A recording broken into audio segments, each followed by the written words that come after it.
Welcome to the Grueling Truth Radio Network. As always, I'm your host, James Ernest, part of the UC Bearcats on the Prowl. With me tonight, as always, Mark Fightmaster. Mark, tell us about our guest tonight. Well, tonight we got some basketball royalty from UC. We got Eric Martin with us. He's now coaching with Coach Hugs out at West Virginia. He's a member of the Final Four team that Hugs had. So, Eric, thanks for joining us. Thanks for having me. I appreciate this opportunity to talk a little bit about our reunion. Yeah, sounds good. And with that, James, I'll let you talk about the reunion with Eric. Yeah, tell us the basics. Where do we go to find the tickets? How much are they? That kind of stuff. And when is it? The website is 1992 BearcatsReunion.com. Make sure you put the S after Bearcat because I've had people shooting our website that I can't get to it. It's Bearcats Reunion, 1992 Bearcats Reunion. The event's going to be on August the 11th at Great Wolf Lodge in Mason, Ohio, and the tickets are $150. I know some people have said, hey, that's a lot, but what this event is about, it's more than just a reunion. With the proceeds from this, we're going to establish a scholarship that's going to help the few Bearcats. I think the number is 3. The few Bearcats that haven't graduated from college. This is going to be a scholarship fund for them, so we can get them graduated from college. And once they get graduated, then it's going to go to any other Bearcat that hasn't finished and allow them to use this money to graduate also. Excellent. So, like you said, it's got a great cause, promoting education, which is always important. And then you said it's up in the Great Wolf Lodge. That place is really nice. And that's the one up by Kings Island, right? It is. And to be honest, we have to give thanks to JTM, Tom Gregory of Montgomery Inn, and Performance Travel because those guys really stepped up big time as far as sponsors to allow us to do this. Now, when you say sponsors, does that mean they're going to be bringing the food? I wish, no. Great Wolf Lodge will be providing the food, but on Saturday, the next day, we will be having an autograph session at the Montgomery Inn. Uh-huh. It's $20 per person, and the first 200 or 300 people are going to receive a commemorative poster made up just for the Final Four. Oh, wow. Units. Yeah, that sounds awesome. So You go there the Friday night up in Mason, Ohio at Great Wolf Lodge.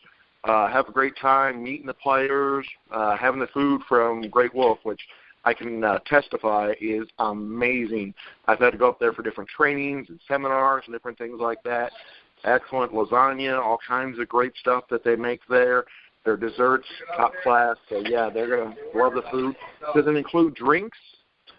It does. We're going to have a cocktail hour at 7 o'clock. And then after that, there will be an open bar from 8 to 11. I think the idea was to probably cut off the bar at 11 just because there are going to be people coming from all over the area. And although we want you to have fun, we want you to be responsible also. So the event with the stories and hugs and the players telling their stories, it might run past 11, but we feel comfortable cutting it off at that time. And George Vogel will be the MC for that event. Oh, nice. Yeah, he does a great job. Very, very informative, very entertaining guy. So it sounds like it's going to be really awesome. Are most of the players going to be there? All of the players are going to be there. Awesome. This was to make a long story short, I've never been to any of the reunion events for the Final Four team. I think they had one in 2001 and 2002. I was playing overseas. They had an event this year. Mm-hmm. We were playing Oklahoma State that day, and I'm not sure what the date is. Maybe it was late January, early February. I had to go recruit a kid in Ohio, and it was a 3-hour ride. And I had Herb Jones on the phone, and I was basically telling Herb, "Hey, man, I hate it that I've never been able to be able to come to any events. We should have a reunion."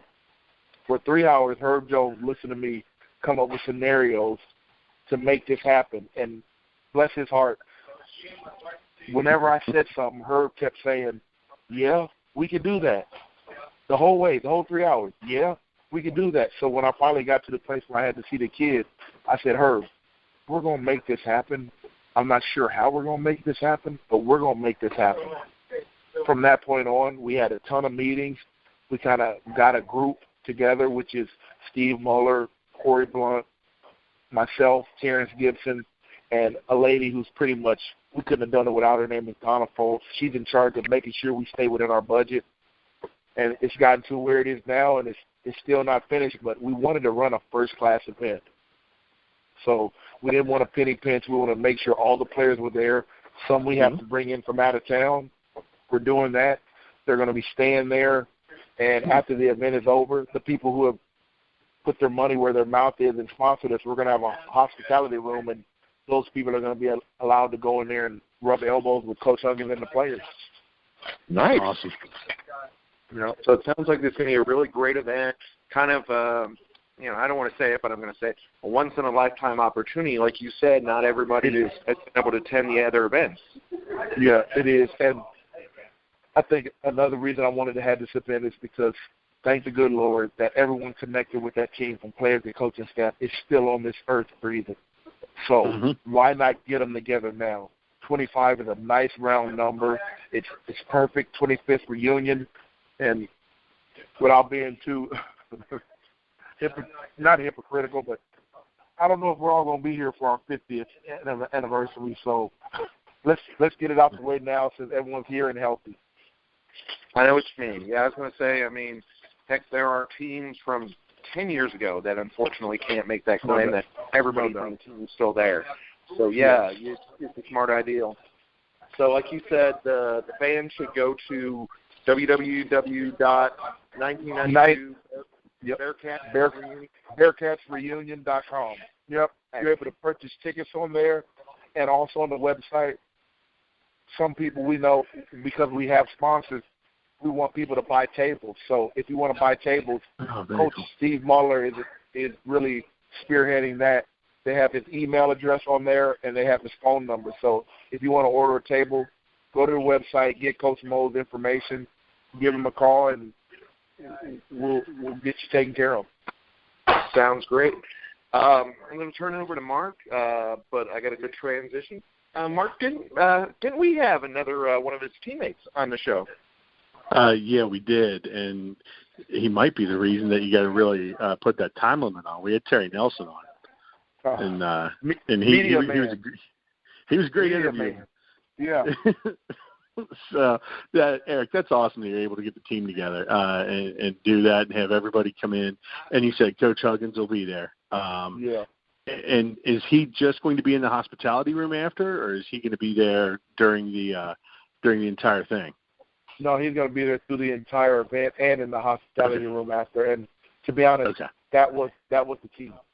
We had to find a weekend that worked for him and Miss Huggins, where they had a Friday and a Saturday. And because I'm on the staff, I can't remember what road trip we were going on, but she was going on a trip, and I said, "This is what we want to do. Can you give me a weekend in August that works?" She had 2 weekends. Awesome. She picked one, and I said, "We're locking that in. Since the boss is going to be there, I'll make sure everyone else is there." That's great, Eric, and I'm glad you guys are doing that. Hey, what's it like coaching with Hugs? At the beginning, it was different. I found myself just watching Hugs a lot because, he's a legend. Now, my 10th, 11th year with Hugs, I kind of understand why Hugs coached the way he did back when we were playing. He's a driven person. I think Hugs is one of the most underrated coaches in the history of college basketball. And yes, I am biased because I work with him, but to see what Hugs has done, 800, I think the number is 19 wins, and I believe if you look at the people who are ahead of him, not excluding Adolph Rupp and all those other guys, Hugs has had maybe 20% of the McDonald's All-Americans that those other guys have had. And he hasn't been at blue blood schools. So for him to do that he's not in the Hall of Fame, it's nothing. It's a shame. It's a shame. Yeah, you know what? I agree with you there. I think it needs to happen. He I mean, just what he did here, coming to UC and turning the entire program, the entire mentality of the program around was huge. I was that was right after my senior year of high school when that team was playing, and just the way this city kind of gelled around them and everything, it was awesome. And you were a huge part of that, man. I mean, the tournament that you had that year in the Final Four was amazing, and it's awesome that you ended up here. Now, you were originally a TCU recruit, right? I was. I'm from Southern California. I signed with TCU out of high school. I redshirted my first year. I played my second, but toward the end of my second, I kind of realized, everyone wants to play basketball. To be honest, everyone wants to play in the NBA, but I just had a feeling that there was no chance for me to play after college because we hadn't made forget the tournament. We hadn't made the NIT, and my coach's name was Mo Iba, but his nickname was Slow Mo because we walked it up the floor. We scored 50 points a game, and, I really wasn't happy there. So I went back and ended up going to the junior college that my brother played at. And it just so happened that Corey Blunt was going to be a sophomore there, and the year before I came, they had won the state championship. So I'm thinking, this is tough, brother. If you don't win a state championship, they're going to say you were the reason you screwed it up. But thank the good Lord, we were able to win state championships, and that was back-to-back for Corey, and he was the National Player of the Year. And we came to Cincinnati with another teammate named Terry Nelson, and we also had a guard in that class named Nick Van Exel, and the rest is really Cincinnati history. It really is. And like I said, you guys changed everything here. I remember in high school, I was always a UC fan and having to suffer just through some brutal years of basketball. And what you guys did for UC fans, for the college, for everything was unreal. Now, that junior college you played at, did I see you might be in the Hall of Fame there? I am. It was 2006 that I got inducted, but as I said in my speech, I'm only in the Hall of Fame because of Corey Blunt. Yeah. Because when you're that good and you're that unselfish, I led that team in scoring and rebounding, but it was only right that Corey got Player of the Year in the conference, Player of the Year in the state, and National Player of the Year because although I put up good numbers, Corey won a state championship before I got there. So you'd have to give him his props in winning back-to-backs. And and you'd have to know Corey Blunt, probably one of the most unselfish guys, has no ego. I think Corey and I played together on junior college teams, summer league teams. He and I have won so many championships just because he and I have great chemistry. And when you put guys like that with Herb Jones, Anthony Buford, Jeff Scott, Terry Nelson, Terrence Gibson, A.D. Jackson, I mean, we knew we were going to be good, but none of us are hypocritical enough to say, oh, yeah, we knew we were going to go to the Final Four, but we knew we were going to be good. Yeah, that was an awesome run, man. I got to see you guys play. It was the second game against Michigan State up at UD. I was able to go up there and watch that game. Yeah, it was. And after what had happened during the regular season with Michigan State, with having a big lead on them and then coming back and beating you, that was just awesome. Probably 75% of the people there were UC fans, easy, and that arena was rocking. So I think so. And if you, I don't know if you stayed after that game, but the game after was just as important as our game because if you kept losing to Kansas. We have to play Kansas in Kansas City, where it would have been 95% capacity KU. Yeah. Oh, yeah. I remember that too, man. That was such a fun tournament. And then you guys got to go up against Memphis, for the fourth time. And I just remember all the national people they can't beat them a fourth time, not with Penny Hardaway, And you guys beat them by 30-something points. I think we beat them worse the last time than we did at any of the previous three times. Matter of fact, I'm sure we are. Yeah. So easily, Hardaway couldn't do anything against you guys. I mean, I always got a charge out of watching him play in the pros and just thinking back to the teams that you guys had, shutting them down sometimes in college, and then he goes to the pros and has a great career. So, it was great. It was a great experience, and I mean, now that you're able to text my teammates and I leading up to this, we're having group texts, and I said this, and they've echoed this sentiment as well. Those are probably two of the best years of my life. And not so much for what happened on the court, but because of how we were off the court. You probably never saw one of us without seeing two or three of us. And nowadays, I coach, and you got guys with egos. Everybody has a guide. There's always someone in his ear. Hey, you're not getting enough playing time. You're not getting enough shots. That was the best 2 years of my life, and I became a Cincinnatian because of that. I didn't go back to California to live. Neither did Terry, neither did Corey. They're based in Cincinnati, and I'm sure when I'm done with my coaching career, I'll be living in Cincinnati. It had that type of effect on my life. That's awesome. And I got to tell you, that's almost exactly what Terry Nelson said in our interview with him. It was almost the exact same thing. You know, he said you guys were all together off the court, and it was just and that's awesome. That kind of – and you're right, you don't get that now a lot of times. And, of course, you see that more than we do with coaching. So, you know, and it's just awesome. So, so your coaching was hard. Yeah, it was a special team, but they had a special leader in Herb Jones. As I said before, everybody knew their role.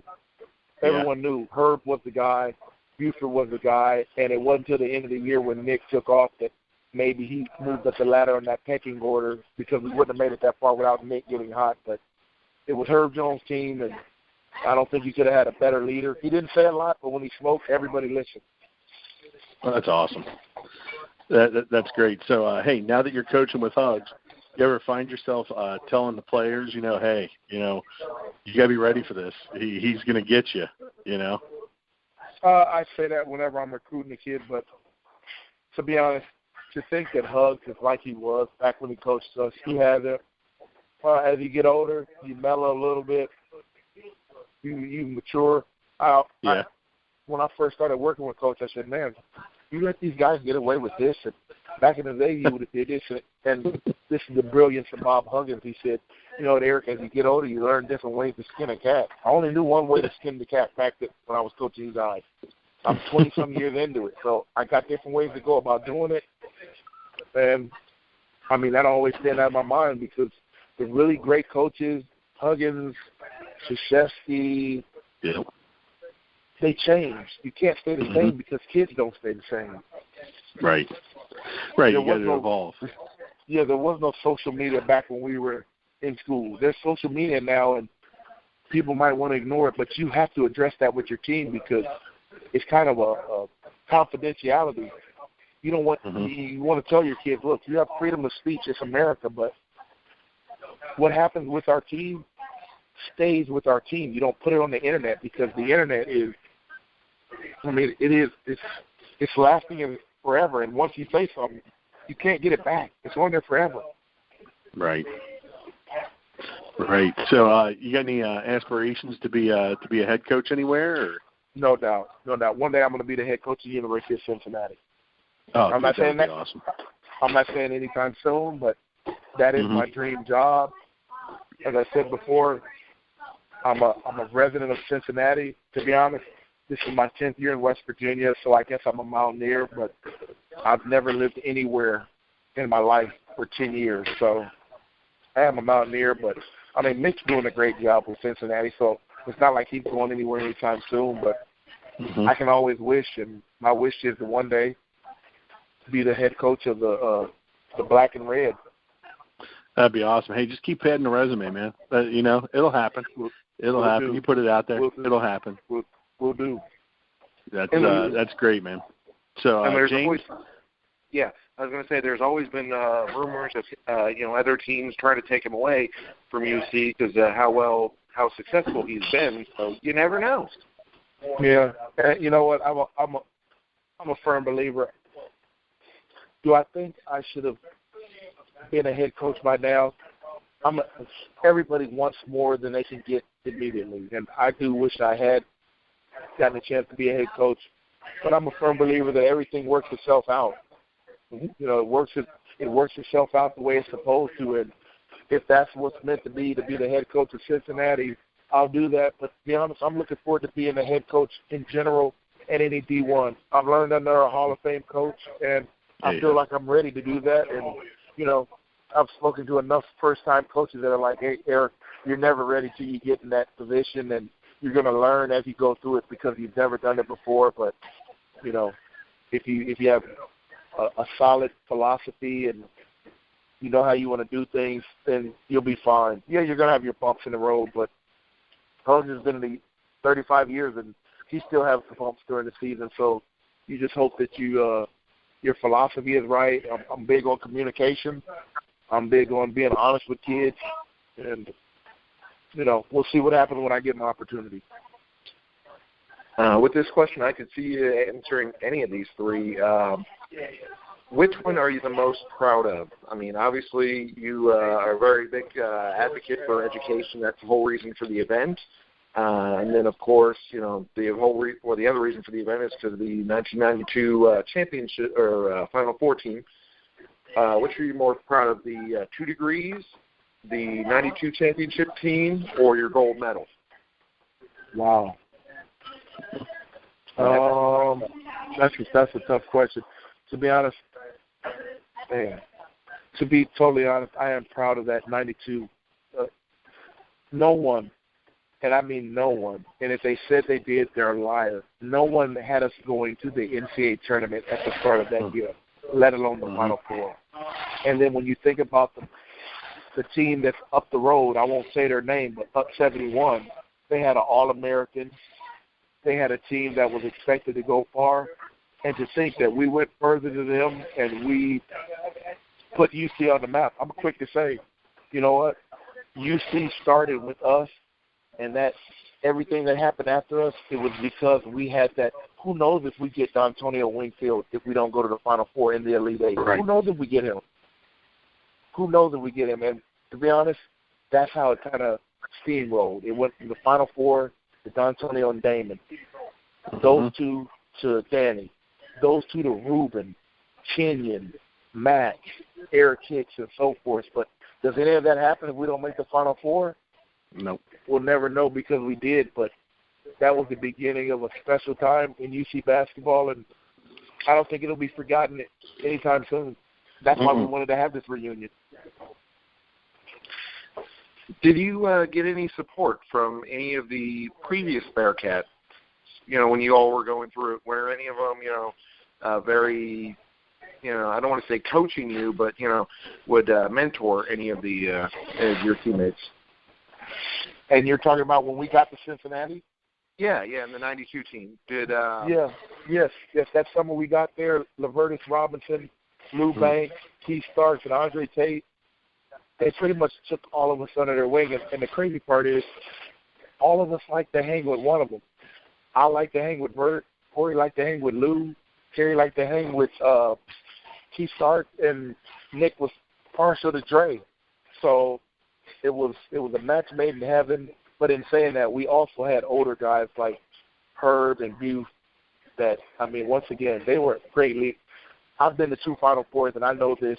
You cannot make a Final Four run without having elite leadership. I went to the Final Four in 2010. Deshaun Butler was the best leader we've had since I've been at West Virginia. You can't make it to the Final Four without having great leadership. Buse and Herb were great leaders. Deshaun Butler was a great leader. You also have to have a little bit of luck, but those Final Four teams also have to have elite chemistry. And the team I played on, the team I coached, chemistry was elite. You didn't have to worry about anything in the locker room. You had leaders that made sure everybody stayed in line. So you also have to have a little bit of luck, which we did both years. Okay. What was your time like? What was I'm sorry? Time like? Oh, what was your time like in the CBA? Oh, boy. It was rough because you didn't get paid a lot, but in 1995 we won the championship, so that made it worth its while. But whenever you play in the CBA, the D-League, your main goal is to get called up to the NBA. Didn't happen for me, but I learned a lot because there were a lot of guys who had played in the NBA, and I was lucky enough to have great veterans.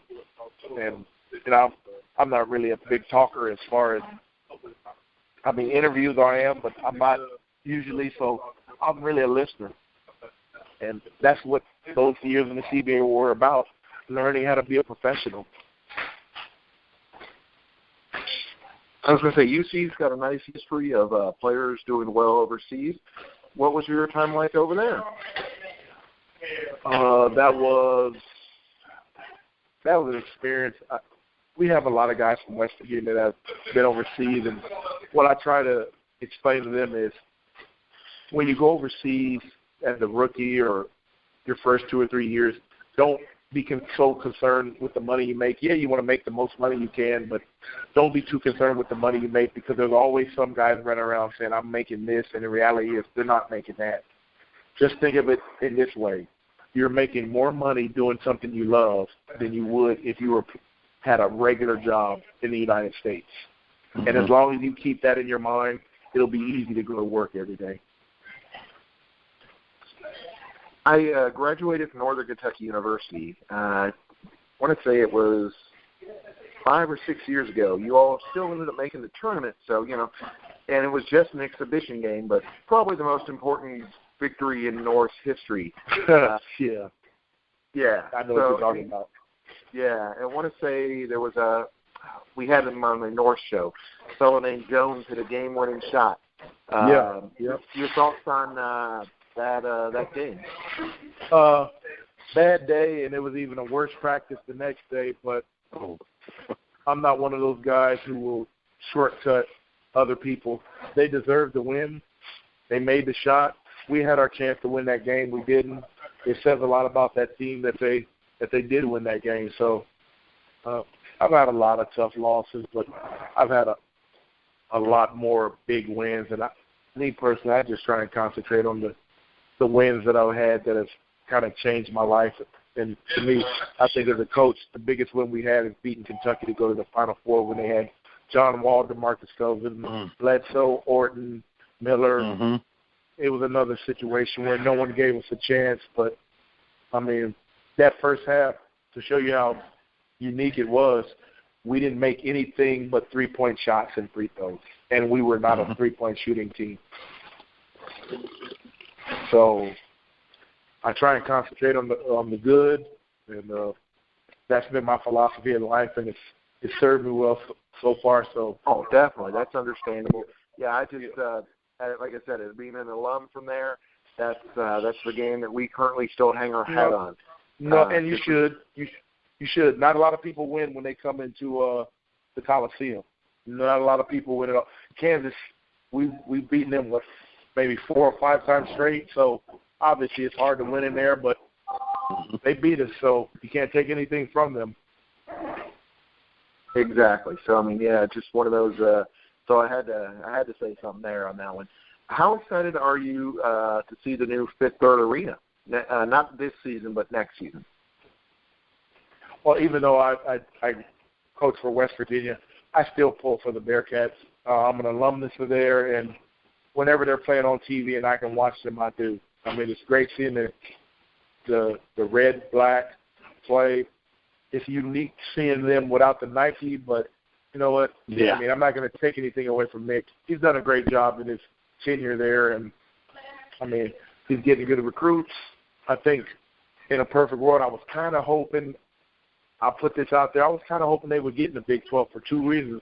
One, because I would like to play at UC, and 2, because the way that things are going with these conferences and these TV contracts, it's like what's the game you used to play when the music would play? The music would play and the music would stop, yeah. And if you don't have a seat, the music might have stopped. I do think it's going to be one more big shuffle, because I think that the conferences want to get to a point where it's 4 conferences with 16 teams, which equals 64, which already give you your perfect NCAA tournament, and then the teams that aren't in that, you're going to play in the NIT or something else. But I was hoping they would get in the Big 12. It didn't work out, but I do think it's going to be one more seismic shift in conferences. I'm not sure when, but I just think that's coming down the road. I know what you mean. I agree with you 100%. Mark's said the same thing about how that it does seem like that's the future of sports is the super conference. Yeah, so, yeah, that makes a lot of sense. I'm good with that, because not going into it too deep because I could talk about this all day, I think we rid ourselves of the NCAA because, and I'll leave it at this, I think they are the biggest hypocrites on the face of the earth. But that's my opinion. I felt that way when I was in college.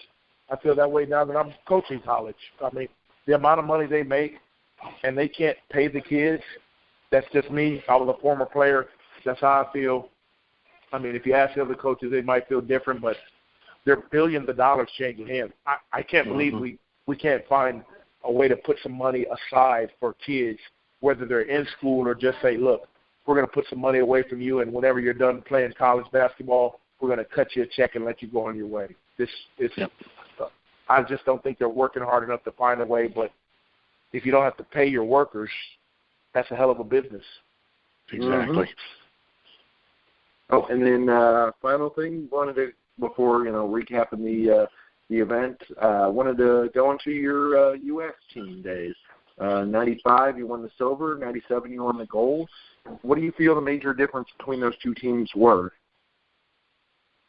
The 95 team had to play the gold medal game in Argentina against Argentina, whereas the 97 team, I cannot remember who we played, but it was not the same team at their home court. That game in 95 against Argentina was the loudest atmosphere. That crowd stood up and sang the entire game, and I mean before the game started and after they won. It's the loudest environment I've ever been in, and it would have been nice to get the win because that was right before a lot of those guys, I know at least 3 or 4 of those guys on that team went on to play. I don't know if Manu Ginobili was on that team, but I do know it was like 3 or 4 guys that ended up playing in the NBA for an extended period of time. So it was a great game, great environment. I wish I could have it back, but I just thank the good Lord that I eventually got a gold because for guys that don't play in the NBA, it's rare that you get a chance to play for Team USA. Yep. Mark, any other questions? No, you know what? I just wanted to, before Eric has a chance to recap the event, I just want to tell him we wish him the best of luck, man, with this event, but also with his coaching and with everything you do, man. Best of luck. I can't wait to see you with your own team because I think you'll be as successful with them coaching as you were playing. So best of luck, man. We're rooting for you. I appreciate it. And thanks again for having me on.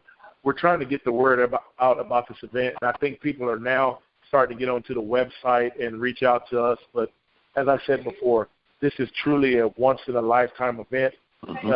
It's the best team that's been in Cincinnati in 55 years, and we're all here. So hopefully people can come out. Once again, we want to thank JTM, Performance Auto Mall, and especially Tom Gregory for helping us make this event happen because you can't make this type of event happen with just the players and coaches. You need help, you need funds, you need advertising, and those guys stepped up really big time for us. Sounds like it's going to be an awesome event. Definitely sounds like it should be a great turnout and for a great cause. I mean, can't go wrong with any of those things. Like you said, so the plan is to put the 3 players through college. Then after that, the scholarships are going to be eligible for other UC athletes? Yes. At first, that wasn't the plan of this, but once it evolved and we talked with people and, hey, why not leave our legacy?